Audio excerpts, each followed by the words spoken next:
Shalom, Bapak Ibu Saudara. Kita melanjutkan studi kita kristalisasi. Kita baru mulai dua raja-raja ini. Sebenarnya kitab ini dalam kitab Ibrani, satu dua raja-raja tidak dipisah. Sebenarnya itu satu cerita ya tentang Israel ketika ada dalam kondisi kerajaan lah ya. Jadi kerajaan ini, raja-raja ini masuk dalam sejarah deuteronomistik yang kita tahu. Itu Martin Knopf yang pertama kali, itu teolog Jerman, membuat suatu, katakanlah memproposal sebagai sejarawan deuteronomistik. Itu katanya penulisnya ya, yang tentu mereka mengedit semuanya. Dan tujuan daripada sejarawan ini adalah mau menjelaskan kepada Israel bahwa kalau Israel melanggar perjanjian Musa, jadi konteks dari sejarah deuteronomistik ini dia fokus kepada perjanjian Musa. Sementara kalau yang ditawarik nanti fokus kepada perjanjian Daud. Jadi kalau di sini tujuannya kalau Israel sebagai dalam bentuk kerajaan melanggar perjanjian Musa, jadi dari kitab Ulangan sampai kitab Raja-Raja ini stop, sejarawan ini membuat kalau melanggar ya dibuang dalam arti supaya Israel merasakan bedanya Yahweh sebagai raja dan menjadi budak daripada raja manusia. Kalau kerajaan utara itu dibuangnya ke Asyur 10 suku dan tidak kembali lagi. Sementara yang di selatan, Yehuda dan Benyamin, itu dibuang ke Babel dan 170 tahun balik lagi. Ya. Jadi, kristalisasi studi itu sendiri adalah suatu proses sebenarnya. Kristalisasi itu suatu proses menuju benda-benda kristal. Benda-benda kristal itu benda-benda yang padat, yang keras, bercahaya gitu ya. Nah, kalau proses ini diterapkan kepada literatur, itu sebenarnya berarti suatu proses. Kita sedang belajar satu kitab saja.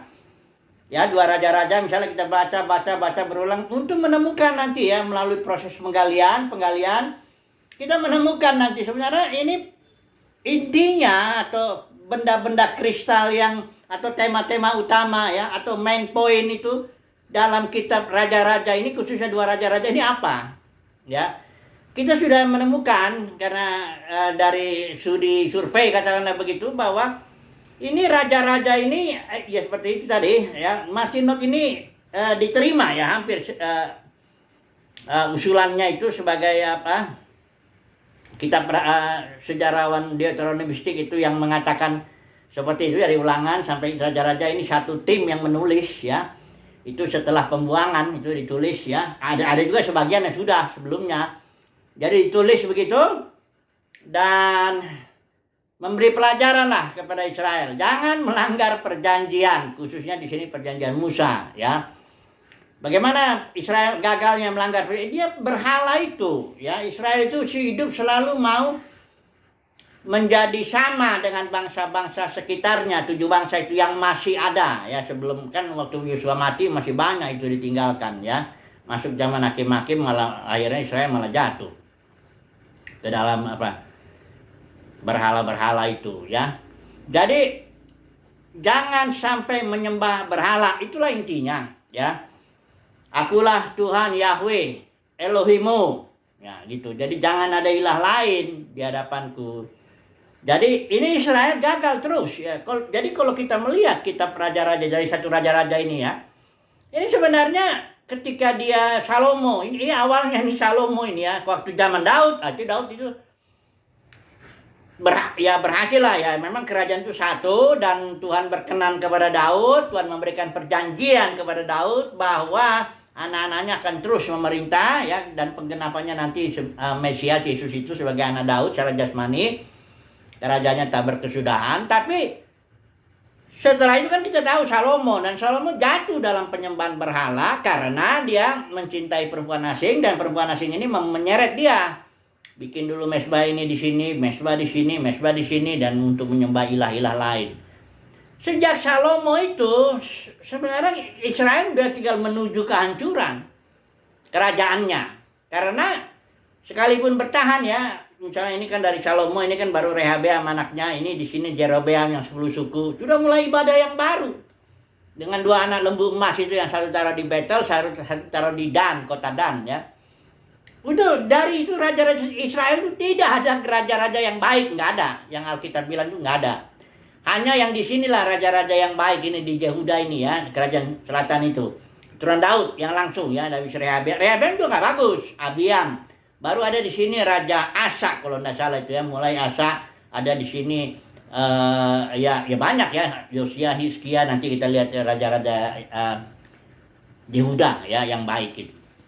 Nah, jadi saya mau pendahuluan begini supaya dalam studi kristalisasi yang namanya proses mencari tema, seringkali kita terbentur, overlap gitu, berulang-ulang dia jadinya.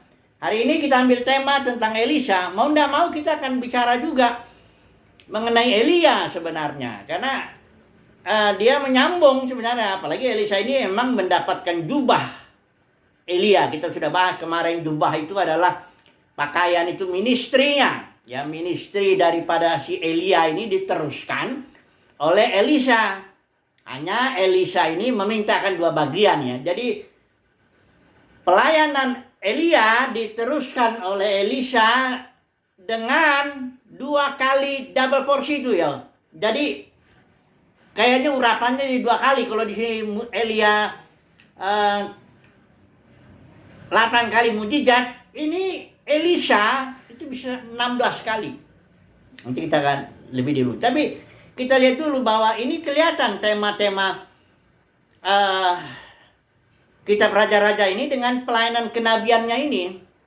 Ya, dari suara kenabiannya ini Elia ya, termasuk yang Elisa itu dia menyerang, bukan menyerang ya, menegurlah Israel, raja-rajanya khususnya. Kalau Elia itu kan zaman Ahab, ini zaman Ahab itu kan karena dia istrinya Jebel orang Sidon, ada Baal, Asitoret juga ada dewa itu. Nah itu yang berperanglah Elia ini dengan nabi-nabi Baalnya itu juga ya. Jadi kerajaan ini ditopang juga oleh nabi-nabinya yang bersuara, yang melakukan ritualnya, yang barangkali pengajarannya juga dan sebagainya ya. Berperanglah ini si Elia ini melayani, dia sebenarnya Elia ini pelayanannya mau menegakkan kerajaan Israel yang bertumpu kepada perjanjian Musa yang tentu menyembah Yahweh. Ya, walaupun kerajaan ini sebagai simbol ya, kerajaan Israel, kerajaan Daud, nanti kan kerajaan Mesiasnya sebagai realitanya. Nah, jadi pelayanan Elia ini menjadi tema utama juga ini ya, dalam proses kita studi kristalisasi ini. Temanya kelihatan, sudah mulai kelihatan bahwa dari nabi-nabi ini semua dalam kitab raja-raja ini khususnya ini dia terus mengkritik atau menegur penyembahan berhalanya itu ya. Bukan itu saja, memang ada juga ketidakadilan. Kalau kita lihat nanti kita masuk ke dalam kitab nabi-nabi, Yesaya ya, Yeremia, itu menegur juga ketidakadilan ya yang terjadi, yang kaya tindas yang miskin dan sebagainya. Tapi dalam kitab raja-raja ini, dalam sejarah Deuteronomistik ini jelas bahwa nabi-nabi yang berbicara itu menegur kerajaan Israel yang menyembah berhala-berhala.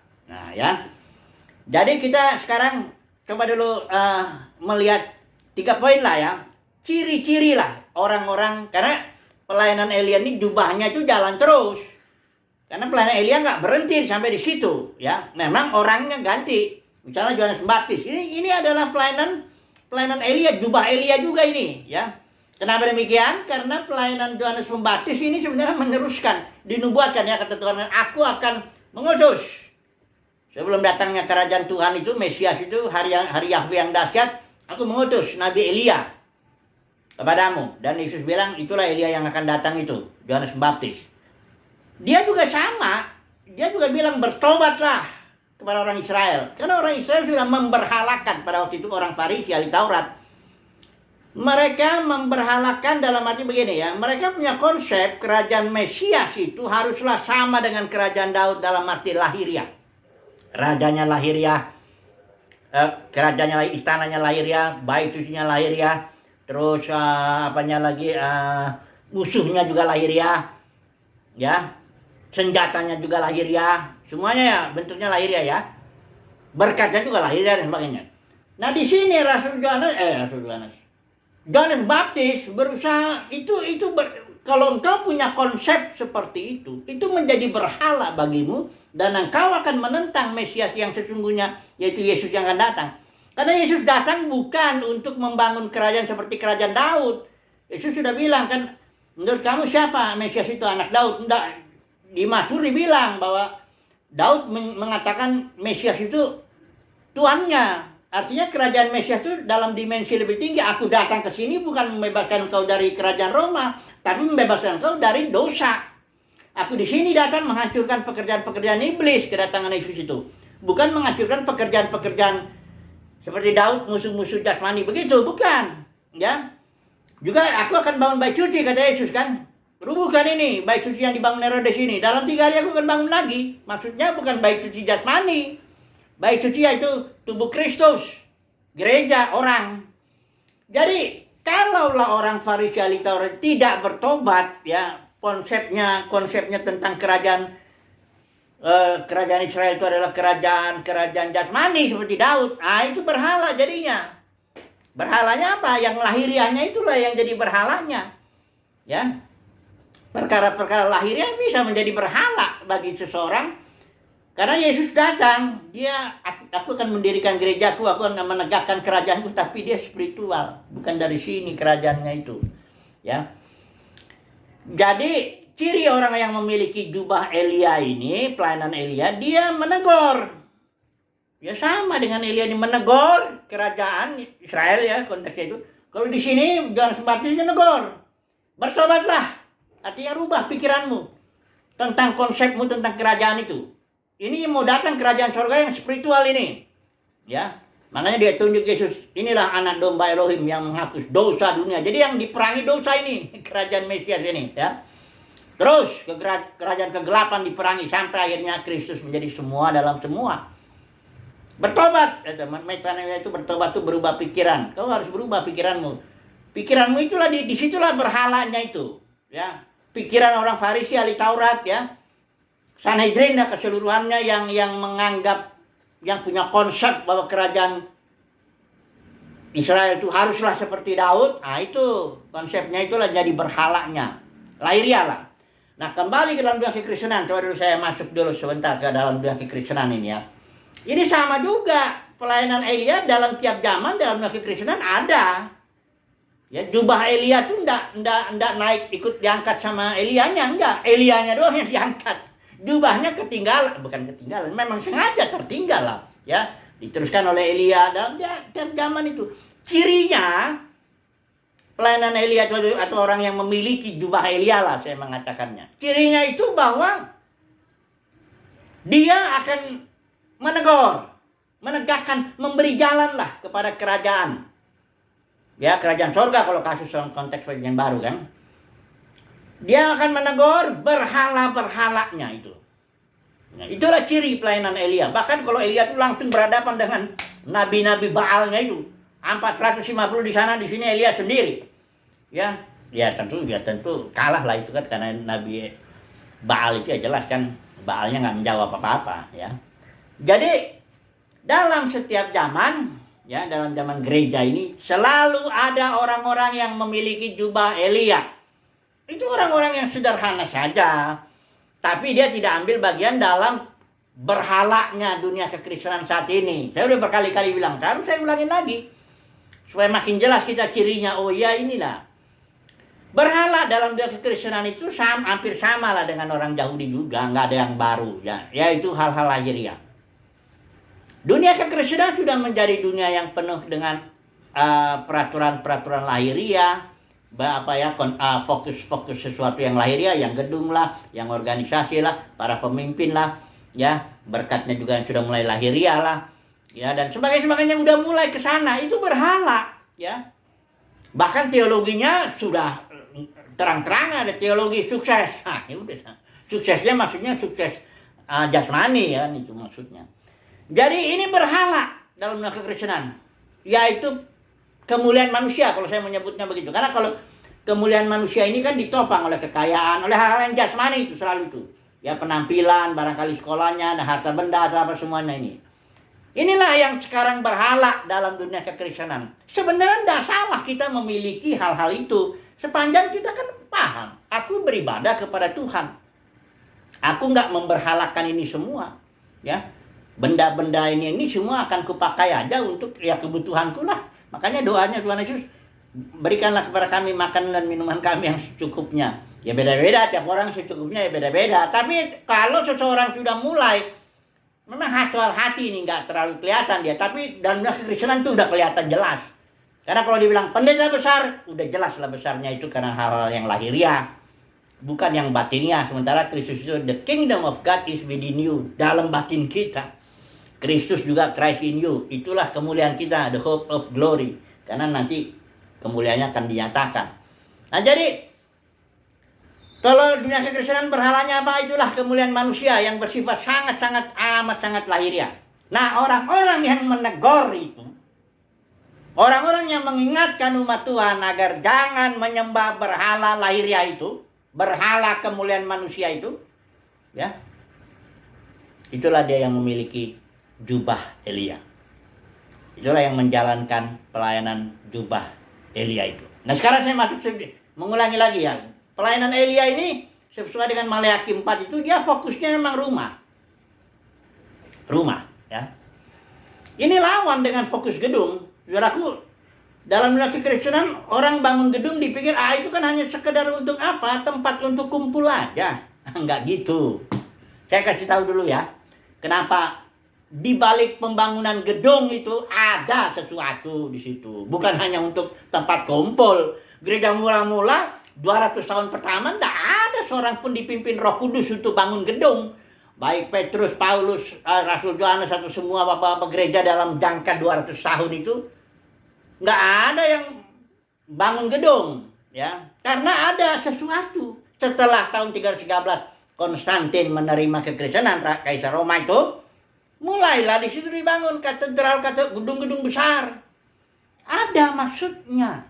Nah inilah yang harus kita pahami. Kalau di gereja mula-mula itu fokusnya rumah. Dari rumah ke rumah itulah gereja, ya.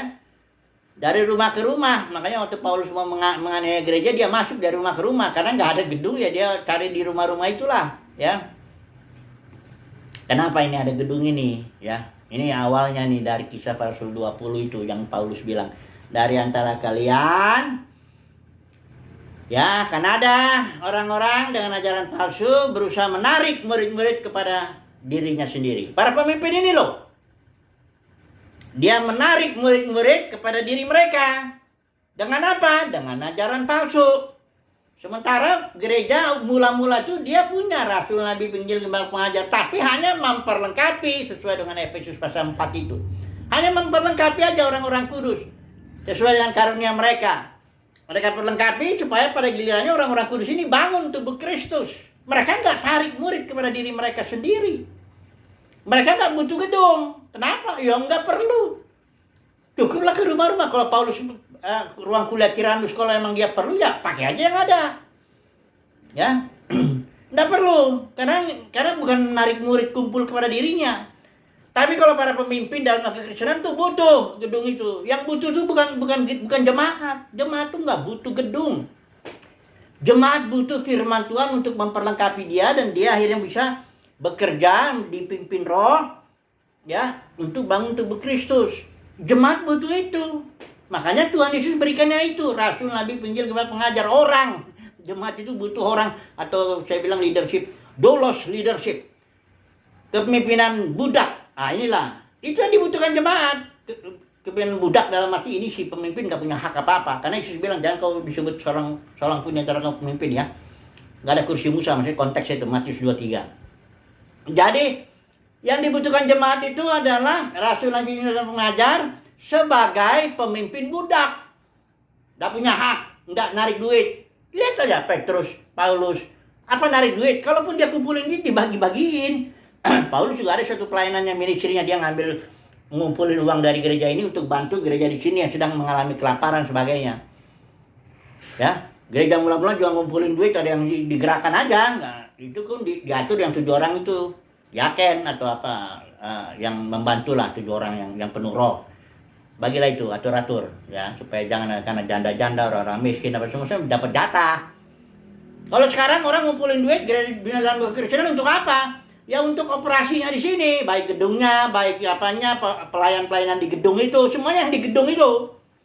Urusan-urusannya di gedung, bahkan kadang-kadang pemimpinnya ini kaya-kaya, memang betul kaya-kaya. Ya sementara orang-orang yang ngasih uang itu banyak loh yang susah. Coba aja didata, ya banyak yang susah karena sih ini gedung itu ada sesuatu itu dibutuhkan para pemimpin yang sesat ini yang diserang serigala ganas. Kalau dalam Kisah Para Rasul 4:20 itu, pemimpin ini diserang serigala ganas sehingga dia itu dengan ajaran palsu tarik murid kepada dirinya. Itulah yang membutuhkan gedung.